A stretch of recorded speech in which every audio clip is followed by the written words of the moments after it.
Salut tout le monde, bienvenue à la matinale de la chapelle.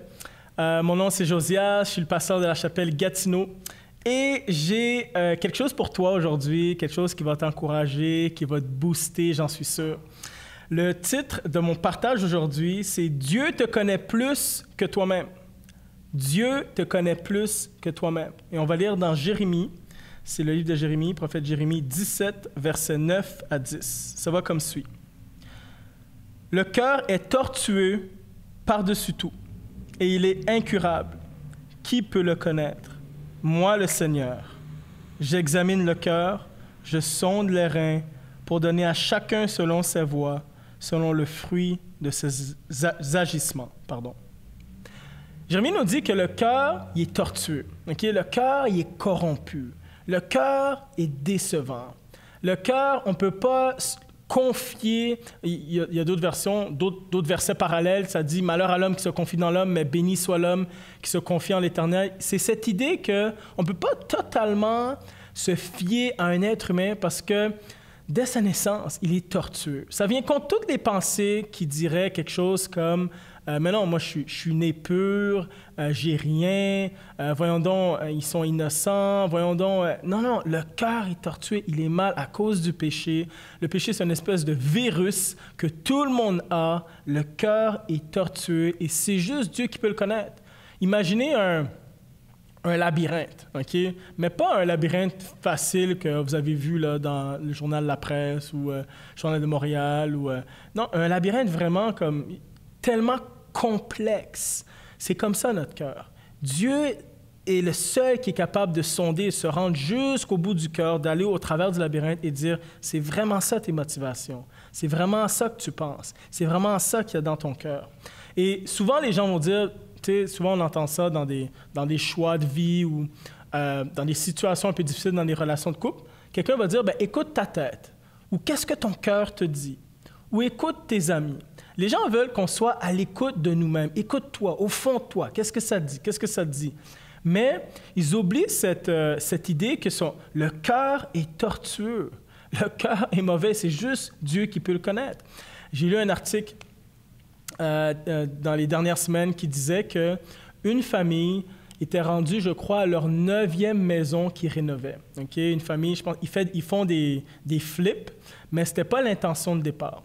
Eux, ils se sont dit, non, la seule raison pour laquelle on a déménagé, c'est pour se rapprocher de l'école, c'est pour se rapprocher de mon travail. Il y avait toujours une raison. Et plus je lisais l'article, il y avait toujours une raison. Mais là, l'article montrait des photos de leur maison. Et là, je voyais la maison ressemblait à un musée, honnêtement. OK? Je pense que j'avais vu une rampe d'escalier avec de l'or. OK? C'était comme plaqué. C'était autre chose. OK? Je me suis dit, OK, mais eux, ils ont vraiment beaucoup d'argent. Et je me dis, quand tu te rapproches de l'école ou de, je sais pas moi, de ton travail, tu rénoves pas ta maison comme ça. Ils ont rénové 9 fois des immenses maisons, des gros tableaux. On avait dit que c'était Picasso qui avait fait le tableau. C'était fou, c'était fou. Et à la fin de l'article, ça disait ceci. Je crois que finalement, la vraie raison pour laquelle nous avons emménagé autant de fois, c'est qu'on aime rénover. Et là, je me suis dit, voilà la vraie raison. Parfois, il y a des raisons qu'on dit en public. Parfois, il y a des choses qu'on dit, mais la vraie raison, la vraie motivation, c'est Dieu qui la connaît. Et des fois, nous-mêmes, on finit par, ça finit par nous être révélé des fois avec le temps, où Dieu nous le montre de différentes manières. Mais c'est vraiment Dieu qui connaît le cœur. Mais là, moi, je me suis dit, mais cette famille-là, ils ont fait tous ces choix pour ces raisons-là, mais ils ont sacrifié beaucoup d'argent. Ils ont investi plutôt beaucoup d'argent, il y a eu des personnes impliquées, les enfants ont dû changer de milieu à chaque fois. Puis je ne dis pas que c'était mauvais ou quoi, mais je veux dire, c'est pas à prendre à la légère. De connaître son cœur, c'est important parce qu'il y a des choix qu'on fait basés sur comment on se connaît. On a vraiment besoin de se connaître. Au fur et à mesure, je ne dis pas qu'on se connaît parfaitement, mais on a besoin de se connaître. Quand on veut faire un choix de carrière, on a besoin de se connaître. Quand on fait un choix d'un époux ou une épouse, on a besoin de se connaître. Sinon, qu'est-ce qui se passe? Alors que je pense que tout le monde passe par une crise identitaire, on finit par chercher à s'identifier à quelque chose. Les gens cherchent à s'identifier. Moi, je suis un ci, moi, je suis un ça, moi, je suis un ci, moi, je suis un ça. Et des fois, au travers du temps, le « moi, j'étais » et maintenant, je suis. Moi, j'étais et maintenant, je suis. Et on cherche à s'identifier. On se met nous-mêmes des étiquettes. Des fois, on se plaint parce que les gens nous mettent des étiquettes, mais on se met nous-mêmes des étiquettes. Mais j'aimerais te dire que Dieu te connaît. Tu peux aller le voir. Tu peux aller le voir. Découvrir vraiment qui tu es pour savoir qu'est-ce que Dieu t'appelle à faire. Ça peut aussi t'aider à résister contre les étiquettes que les gens te donnent. Quand tu ne sais pas qui tu es, des fois, les étiquettes que Dieu te donne, les autres te donnent, pardon, pas Dieu, tu as presque le goût de fitter là-dedans. Okay? Tu te dis, mais je ne sais pas comment m'identifier. Donc, parfois, même dans une situation où quelqu'un te dit quelque chose ou t'identifies à quelque chose de négatif, tu te dis, regarde, je suis rien de toute façon, fait. Why not? Je vais jouer le rôle du mauvais gars, je vais jouer le rôle de la mauvaise fille. Tu veux t'identifier à ça. Mais Dieu te connaît et veut te donner une identité. Dans la Bible, ça dit que tu es un enfant de Dieu.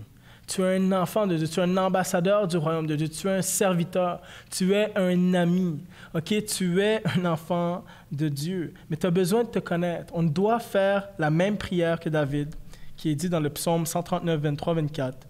« Examine-moi à fond, ô Dieu, et connais mon cœur. Sonde-moi et connais mes préoccupations. Regarde si je suis sur une mauvaise voie et conduis-moi sur la voie de toujours. » Est-ce que tu laisses Dieu sonder ton cœur? L'homme, selon le cœur de Dieu, a laissé Dieu sonder son cœur. Ça fait partie d'une caractéristique d'humilité. C'est dire, je ne me connais pas parfaitement, je ne me connais pas, Dieu me connaît.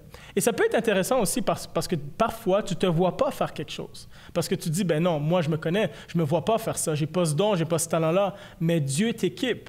Jérémie, entre autres, Dieu lui avait dit, tu es un prophète des nations. Alors qu'il était un jeune âge, Dieu avait déjà vu ce qu'il avait mis en lui. Alors que tu te connectes à Dieu, alors que tu laisses Dieu sonder ton cœur, Dieu va te faire découvrir à toi-même. Il y en a, tu n'as pas besoin de découvrir. Oui, on doit découvrir Dieu, puis on doit découvrir, le monde, puis il y a des choses qu'on veut découvrir. Mais il y en a, tu n'es pas encore découvert parce que tu ne te laisses pas Dieu sonder ton cœur. Tu es confus, tu es dans la confusion, tu essaies de t'identifier à plein de choses.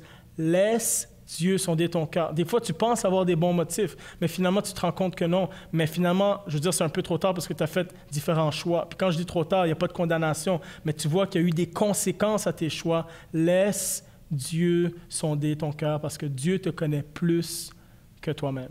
Laissez-moi prier pour vous. Seigneur, merci. Merci, Seigneur, de nous sauver de nous-mêmes. Merci qu'on peut venir à toi.